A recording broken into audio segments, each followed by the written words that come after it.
الحمد لله نحمده ونستعينه ونستغفره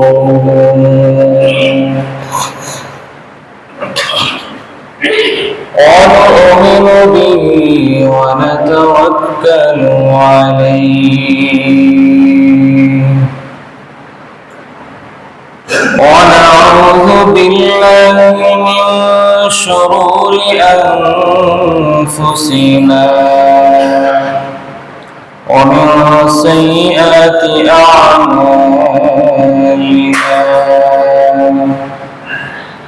من يهده الله فلا مضل له ومن يضلله فلا هادي له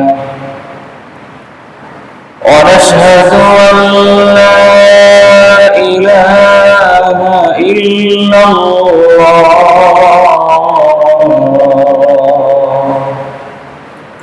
وحده لا شريك له ونشهد أن سيدنا وسندنا وحبيبنا وحبيب ربنا وطبيبنا وطبيب قلوبنا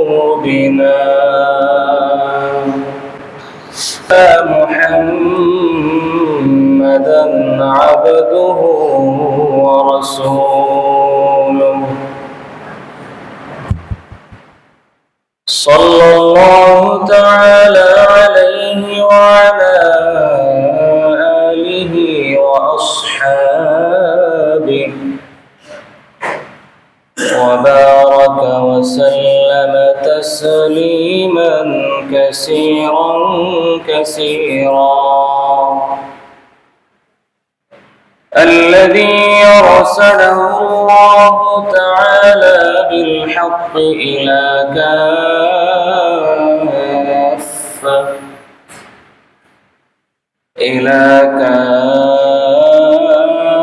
كافة الناس بشيرا ونذيرا وداعيا إلى الله بإذنه وسراجا منيرا أما بعد فقد قال الله تبارك وتعالى في كلامه المجيد وفرقانه الحميد أعوذ بالله من الشيطان الرجيم بسم الله الرحمن الرحيم لقد كان لكم في رسول الله أسوة حسنة لمن كان يرجو الله واليوم الآخر وذكر الله كثيرا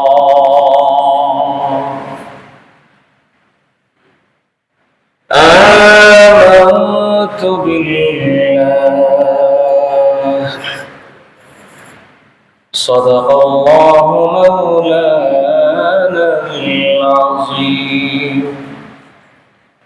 وصدق رسوله النبي الأمي الأمين الكريم ونحن على ذلك لمن الشاهدين والشاكرين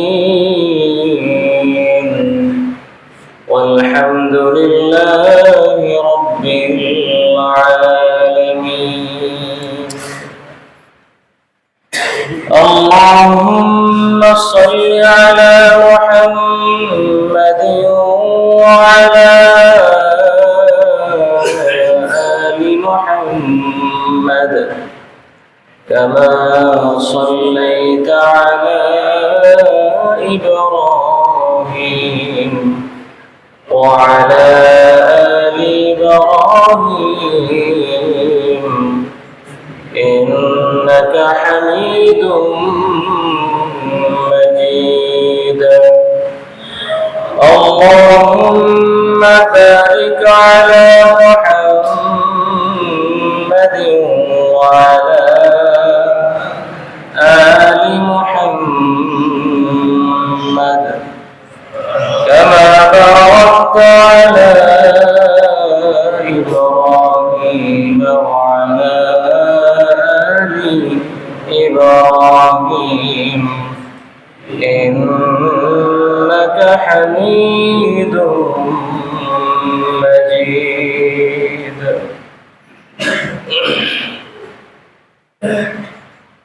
সম্মানিত মুসলিমান کرام, মহান আল্লাহ রাব্বুল আলামিন আমাদেরকে জুমার দিনে সুস্থ শরীরে দুনিয়ার সমস্ত ব্যস্ততা থেকে অবসর করে জুমার নামাজ জামাতের সাথে আদায় করার জন্য আল্লাহর ঘর মসজিদে আসার তৌফিক দান করেছেন।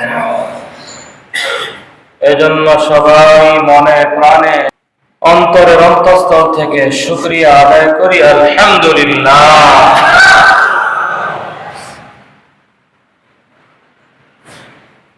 প্রিয় নবী জনাবে মুহাম্মদ রাসূলুল্লাহ সাল্লাল্লাহু আলাইহি ওয়াসাল্লামের সিরাত নিয়ে, জীবনী নিয়ে আলোচনা চলতেছিল।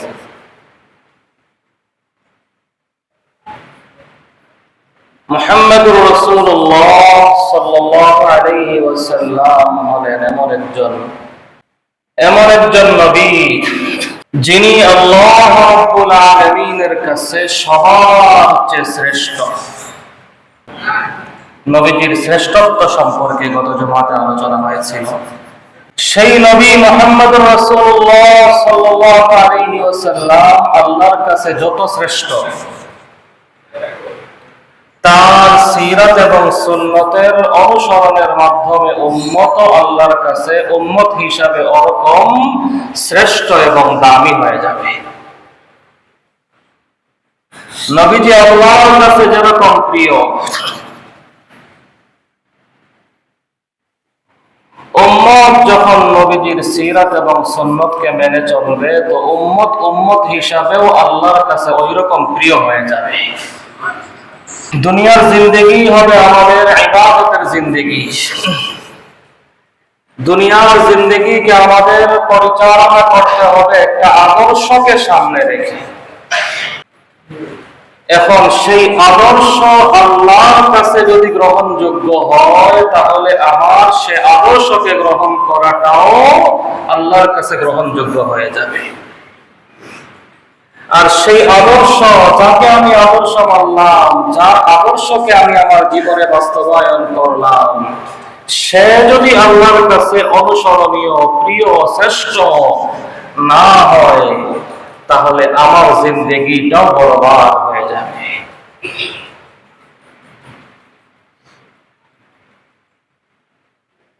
ময়দানে মাহশরে কাফির মুশরিকদের অনুসারীদেরকে,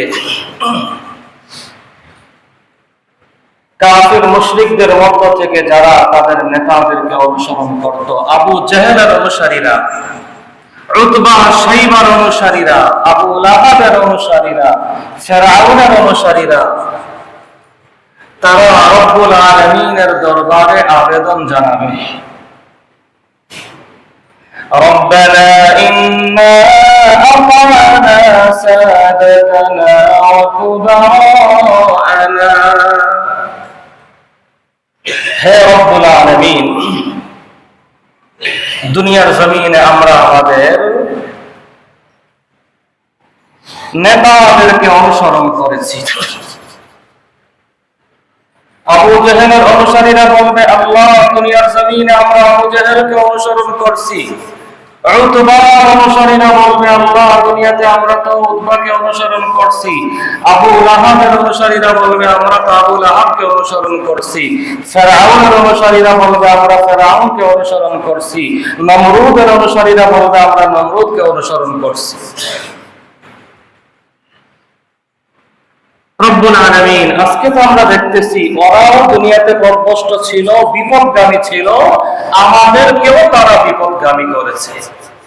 ঠিক না বেঠিক বলেন? আজকের এই ময়দানে আপনি রবের কাছে আমাদের আবেদন, তাদের আদর্শকে অনুসরণ করার কারণে আমরা তো আজকে জাহান্নামী হব, এটা কনফার্ম, এটা বুঝে ফেলেছি। আর দ্বিতীয় কোন রাস্তা নাই, বাঁচার কোন উপায় নাই। বাঁচার কোন উপায় থাকবে বলেন? তবে আল্লাহ একটা আবেদন, শাস্তি তো দিবেন, আমাদেরকে শাস্তির মধ্যে পড়তেই হবে, বাহিরে দ্বিতীয় কোন অপশন নাই। তবে আপনার দরবারে একটা আবেদন,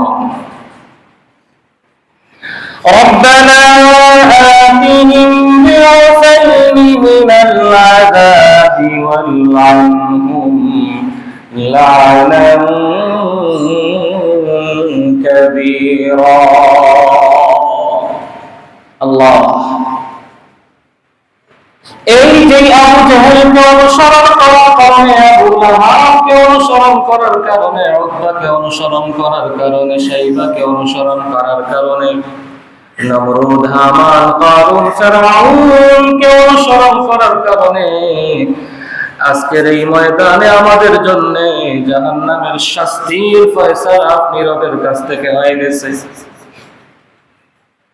আপনার কাছে আমাদের দাবি হলো, আবেদন হলো, রব্বুল আলামিন, আমাদের জন্য যেই শাস্তির ফয়সালা আজকে আপনি করবেন, আমাদের শাস্তির দ্বিগুণ শাস্তি, আমাদের শাস্তির ডাবল শাস্তি তাদের জন্য আপনি আজকে মঞ্জুর করে দেন।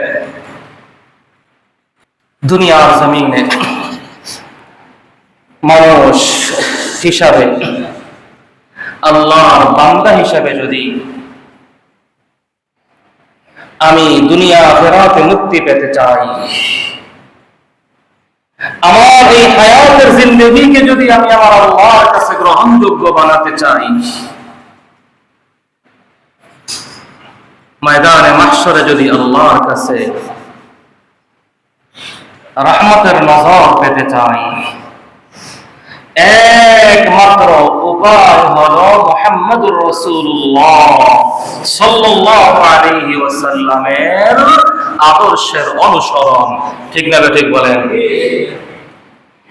একমাত্র উপায় হলো নবী মুহাম্মদুর রাসূলুল্লাহ সাল্লাল্লাহু আলাইহি ওয়াসাল্লামের সিরাতের অনুসরণ, নবীর সুন্নতের অনুসরণ।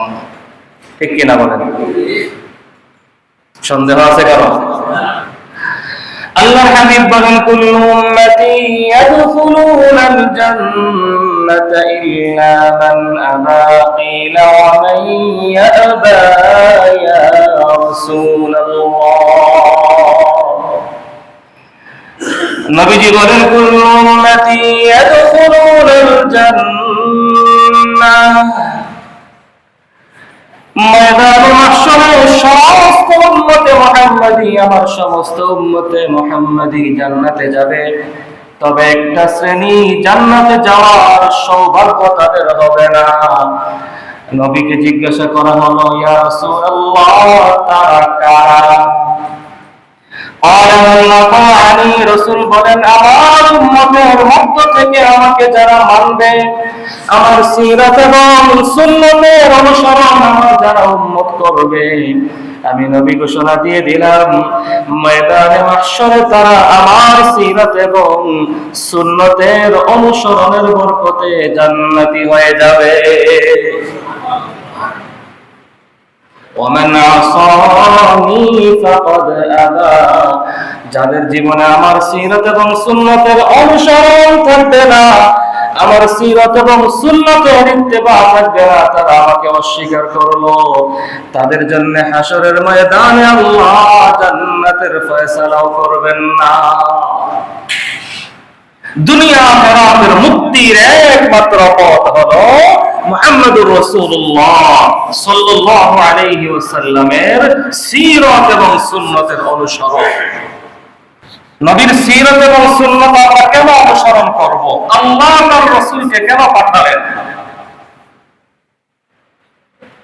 আজকে এই দুইটা বিষয় আমরা জানব। রব্বুল আলামিন তার হাবিব মুহাম্মদুর রাসূলুল্লাহ সাল্লাল্লাহু আলাইহি ওয়াসাল্লামকে দুনিয়ার জমিনে পাঠালেন কেন? এর সহজ উত্তর হলো উম্মত হিসাবে উম্মতে মুহাম্মাদি দুনিয়া আখিরাতে যদি সফলতা পেতে চায়, তাহলে তাদের জন্য একজন মডেল দরকার, একজন আদর্শ ওয়ালা ব্যক্তি দরকার, একজন কমপ্লিট আদর্শওয়ালা ব্যক্তি দরকার, যাকে মানলে তারা জান্নাতি হতে পারবে। আর সেই উদ্দেশ্যকে সফল করার জন্য রব্বুল আলামিন তার হাবিব মুহাম্মদুর রাসূলুল্লাহ সাল্লাল্লাহু আলাইহি ওয়াসাল্লামকে দুনিয়ার জমিনে পাঠালেন। আল্লাহ তার হাবিবকে দুনিয়াতে পাঠানোর পাশাপাশি কোরআনে কারীমের আয়াতের মাধ্যমে উম্মতে মুহাম্মাদীকে জানিয়ে দিলেন, লাকাদ কানা লাকুম ফি রাসূলিল্লাহ উসওয়াতুন হাসানাহ।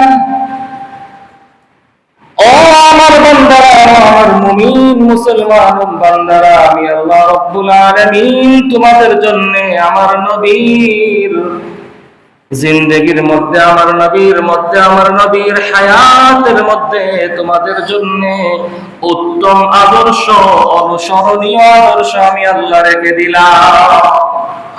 লিমান কানা ইয়ারজুল্লাহ ওয়াল ইয়াউমাল আখির, আমার বান্দাদের মধ্য থেকে যারা আখিরাত চাও, আমি আল্লাহ রাব্বুল আলামিনকে চাও, যারা আখিরাতের সফলতা চাও, তাদের জন্য আমার নবী মুহাম্মদুর রাসূলুল্লাহ সাল্লাল্লাহু আলাইহি ওয়াসাল্লামের সিরাত এবং সুন্নাহ, আমার নবীর আদর্শের অনুসরণের বিকল্প আমি আল্লাহ কোনো কিছু রাখি নাই। একমাত্র রাস্তা এটা। আর এই জন্যই আমি আমার নবীকে দুনিয়াতে পাঠিয়েছি। দ্বিতীয় বিষয় হলো, কেন আমরা নবী মুহাম্মদুর রাসূলুল্লাহ সাল্লাল্লাহু আলাইহি ওয়াসাল্লামের আদর্শকে অনুসরণ করব? নবীর সিরাত এবং সুন্নাত, নবী আমাদের জন্য যেই জীবন আদর্শ রেখে গেলেন, এই আদর্শকে আমাদের অনুসরণ করা কেন দরকার? এক নাম্বার হলো, আল্লাহ রাব্বুল আলামিন হুকুম করেছেন, আল্লাহর হুকুম, তাই আমাদের নবীর আদর্শকে, নবীর সিরাত এবং সুন্নতকে অনুসরণ করা দরকার। কি বলেন? আমাদের জন্য আল্লাহর হুকুমের বাইরে যাওয়ার কোন সুরত আছে? বলেন। আল্লাহ হুকুম দিয়েছেন, তাই নবীর সিরাতকে, নবীর সুন্নাতকে, নবীর আদর্শকে অনুসরণ করবে। রব্বুল আলামিন জানায় দিলেন, রাসূল, ও আমার বান্দারা, তোমরা আমি আল্লাহকে অনুসরণ করো, আমার রাসূলকে অনুসরণ করো। তাহলে রাসূলকে অনুসরণ করা, রাসূলের সিরাত এবং সুন্নাতকে মেনে চলা, এটা কার হুকুম? বলেন। জোরে বলেন, কার হুকুম? আল্লাহর হুকুম। অন্যত্র রব্বুল আলামিন বলেন, মান ইউতিল্লাহ ওয়া রাসূলাহু ফাকাদ ফাযা ফাওজান আযীমা। আল্লাহ জানায় দিলেন, আমার যে বান্দা আমি আল্লাহ রাব্বুল আলামিনের অনুসরণ করবে, আর রাসূলের ইতাআত করবে, রাসূলের সিরাত এবং সুন্নতের অনুসরণ করবে, আমার এই বান্দা যেন আমি আল্লাহর পক্ষ থেকে মহান সফলতা পেয়ে গেল। তার জন্য মহান সফলতার ঘোষণা, দুনিয়াও তার সফল, আখিরাতও তার সফল।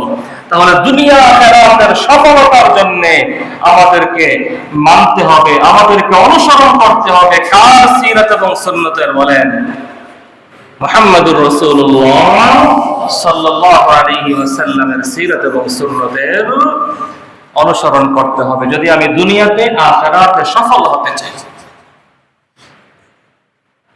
3 নম্বর কারণ, নবীজির সিরাত অনুযায়ী, নবীজির জীবন আদর্শ অনুযায়ী, নবীর সুন্নাত অনুযায়ী জীবন গঠন করা কি প্রয়োজনীয়তা আমার, কেন করব? এই প্রশ্নের 3 নম্বর জবাব, 3 নম্বর কারণ হলো মুমিন মুসলমান হিসাবে, আল্লাহর বান্দা হিসাবে আল্লাহর সন্তুষ্টি অর্জন করা আমাদের দায়িত্ব। ঠিক কিনা বলেন? আল্লাহকে যে রাজি করে ফেললো তার দুনিয়াও সার্থক, তার আখিরাতও সার্থক। আল্লাহকে রাজি করানোর বিকল্প কোন রাস্তা আমাদের আছে? বলেন। বান্দা হিসাবে যদি আমি আমার আল্লাহকে রাজি করাতে চাই, খুশি করাতে চাই, তাহলে একমাত্র পথ এবং পদ্ধতি হলো মুহাম্মদুর রাসূলুল্লাহ সাল্লাল্লাহু আলাইহি ওয়াসাল্লামের সিরাত এবং সুন্নাত অনুযায়ী, উত্তম আদর্শ অনুযায়ী জীবন গঠন করা, যদি আমি আমার আল্লাহকে রাজি খুশি করাতে চাই। কি বলেন? আল্লাহকে রাজি খুশি করানোর দরকার আমাদের আছে কিনা বলেন? সবার নাই, এই জন্য সবাই বলি না, আছে কিনা বলেন দরকার? তাহলে এই চাওয়া যদি আমার থাকে যে আমাকে যে কোনো মর্মেই হোক আমার আল্লাহকে রাজি খুশি করাতে হবে, তাহলে নবী মুহাম্মদুর রাসূলুল্লাহ সাল্লাল্লাহু আলাইহি ওয়াসাল্লামের অনুসরণ ছাড়া, নবীর সিরাত সুন্নাত আদর্শ ছাড়া জীবনে রব্ব করিমকে, আল্লাহকে রাজি খুশি করানো সম্ভব নয়। বান্দা হিসাবে যদি রব্বুল আলামিনের রহমত এবং বরকত আমি পেতে চাই, বান্দা হিসাবে যদি রব্বুল আলামিনের গায়েবী সাহায্য আমি পেতে চাই, বান্দা হিসাবে যদি আমি আমার মাওলার স্পেশাল সাহায্য পেতে চাই, শত্রুর মোকাবেলায় যদি আমি আমার মাওলার সাহায্য চাই, এই সমস্ত চাওয়া যদি আল্লাহর সন্তুষ্টি, আল্লাহর রহমত, আল্লাহর বরকত, আল্লাহর সাহায্য, দুনিয়া আখিরাতের বিজয়, শত্রুর মোকাবেলায় বিজয়, যত ধরনের চাওয়া আছে রব্বুল আলামিনের পক্ষ থেকে যদি এগুলা আমি পেতে চাই, একমাত্র পথ এবং পদ্ধতি হলো নবী মুহাম্মদুর রাসূলুল্লাহ সাল্লাল্লাহু আলাইহি ওয়াসাল্লামের অনুসরণ, নবীর সিরাত অনুযায়ী, নবীর সুন্নাহ অনুযায়ী, নবীর নিয়ে আসা উত্তম আদর্শ অনুযায়ী জীবন গঠন। যদি এভাবে আমি আমার জীবন গঠন করতে পারি, আল্লাহ আমার উপর রাজি হবেন, আল্লাহর রহমত আমার জন্য বরাদ্দ হবে, আল্লাহর পক্ষ থেকে আসমান এবং জমিনের বরকতের দরজা আমার জন্য খুলে দেওয়া হবে, আল্লাহর পক্ষ থেকে আমার জন্য গায়েবী সাহায্যের ফয়সালা হবে। দুনিয়ায় আমার যত শত্রু আমার সঙ্গে শত্রুতা করবে, ওই শত্রুদের শত্রুতাকে রব্বুল আলামিন তার গায়েবী কুদরত দ্বারা আমার ক্ষেত্রে আল্লাহ তাবারাকা ওয়া তাআলা দূর করে দিবেন। শত্রুতা আমার ক্ষেত্রে সফল হবে না। হাদিসে কুদসির মধ্যে রব্বুল আলামিন বলেন, আমি রব্বুল আলামিন রাজি হই তখন যখন আমার বান্দা আমাকে মানে, আমার হুকুম অনুযায়ী চলে। আল্লাহ বলেন, আমি রাজি হই, খুশি হই তখন আমার বান্দা আমাকে মানে যখন। আমি নারাজ হই, অসন্তুষ্ট হই কখন? আমার বান্দা আমাকে মানে না যখন। আমি আল্লাহর বড় রাগ চলে আসে, আমি বড় নারাজ হয়ে যাই আমার বান্দা যখন আমার নাফরমানি করে। আর আমার বান্দা যখন আমাকে মানে না, আমার নাফরমানি করে, ওয়াইদা গাদিবতু লানতু, আমার বান্দা যখন আমি রব্বুল আলামিনকে মানে না, আমার নাফরমানি করে, আমার দেখায় দেওয়া পথের বিকল্প অন্য পথে চলে, আমি বলি নামাজ পড়ো, আমার বান্দা পড়ে না, আমি বলি রোজা রাখো, আমার বান্দা রোজা রাখে না, আমি আল্লাহ বলি পর্দা করো, আমার বান্দা পর্দা করে না, আমি আল্লাহ বলি হারাম থেকে বাঁচো, আমার বান্দা হারাম থেকে বাঁচে না, আমি রব্বুল আলামিন বলি একটা, আমার বান্দা করে আরেকটা। এভাবে যখন আমার বান্দা আমার নাফরমানির মধ্যে ডুবে যায়, আমার বান্দার উপর নারাজ হয়ে গিয়ে আমার লানত আমার বান্দার জন্য আমি ফয়সালা করে দেই। ওইদা গাদিবতু লানতু, আমি যখন নারাজ হয়ে যাই আমার বান্দার উপরে, তখন আমার বান্দার জন্য আমার লানতের ফয়সালা হয়ে যায়। বান্দা আমাকে মানে তো রহমত বরকত, বান্দা আমাকে মানে না তো লানত।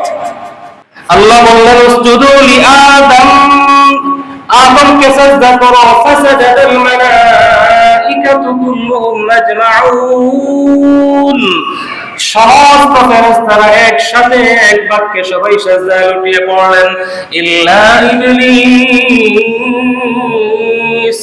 আবা আন ইয়াকুনা মা'আস সাজিদিন,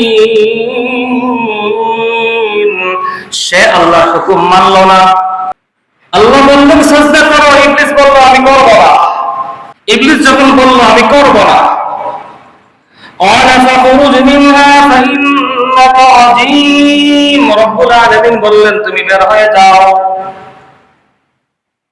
ফাইন্নাকা রাজীম, তুমি বিতাড়িত, ওয়া ইন্না আলাইকা লা'নাতি ইলা ইয়াউমিদ্দিন,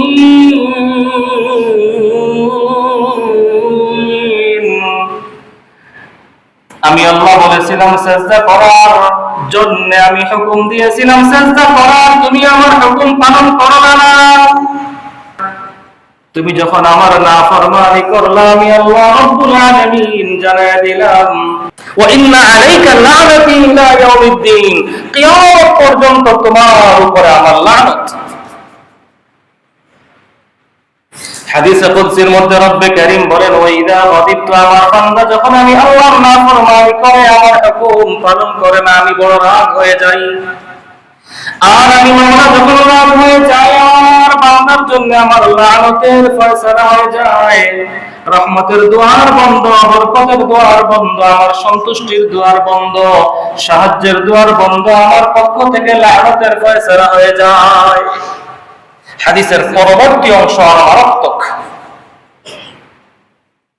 হাদিসে কুদসি, হাদিসের পরবর্তী অংশে রব্বুল আলামিন বলেন ওয়া ইন্নাল লা'নাতা মিন্নী তাবলুগুস সাবি'a মিনাল ফুলক, আমি আল্লাহ যখন কারো উপরে নারাজ হয়ে তার জন্য লানতের ঘোষণা দিয়ে দেই, লানতের ফয়সালা করি, তখন ওই লোকটির সারা প্রজন্ম পর্যন্ত আমার এই লানত চলতে থাকে।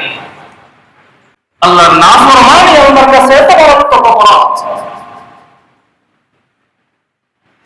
হাদিসে পাকের পরবর্তী অংশে রব্বে কারীম বলেন হাদিসে কুদসি ওয়া ইন্নী ইযা উতি'তু রাদিতু ওয়া ইযা রাদিতু বারাকতু, আমি রব্বুল আলামিন যখন বান্দার ইবাদতের মাধ্যমে আমার হুকুম পালন করার মাধ্যমে যখন রাজি আর খুশি হয়ে যাই, আমি আল্লাহ আমার বান্দার জন্য আসমান এবং জমিনের সমস্ত রহমত এবং বরকতের দুয়ারগুলোকে খুলে দেই।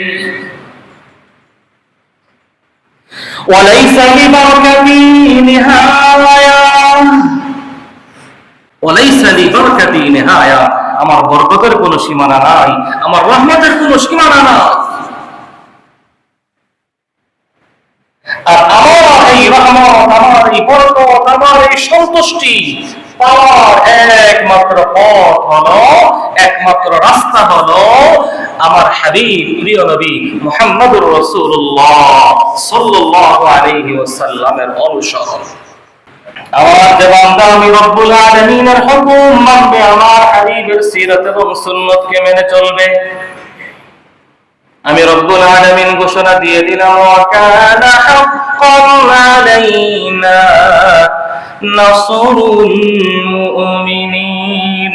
আমি আল্লাহ ঘোষণা দিয়ে দিলাম, দুনিয়া আখিরাতে আমার বান্দা যখন যেই কাজের মধ্যে আটকা পড়বে, আমি আমার গায়বী কুদরতের মাধ্যমে আমার বান্দাকে ওই ঘাট থেকে মুক্তি দিয়ে দিব।